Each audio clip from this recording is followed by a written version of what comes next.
आणि मुंबई व्यतिरिक्त मुंबई सोडून ज्या ज्या ठिकाणी शासनाच्या फक्त वन विभागामध्ये नाही, काय वन विभाग त्याच्यामधून वगळण्यात आले. वन विभागामध्ये असलेली घरं निर्मित होणार नाही, मिलिटरीच्या जागांवरती निर्मित होणार नाही.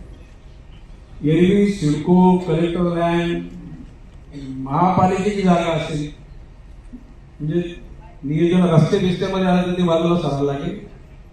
तर आता आपण या मी जे बोलतो ना ही 2011 पर्यंतची जी घरं लोकांनी बांधलेली आहेत ती राज्य शासनाने मंत्रिमंडळाच्या संमतीने निर्मित करायचे ठरवले 1500 स्क्वेअर फुटापर्यंत.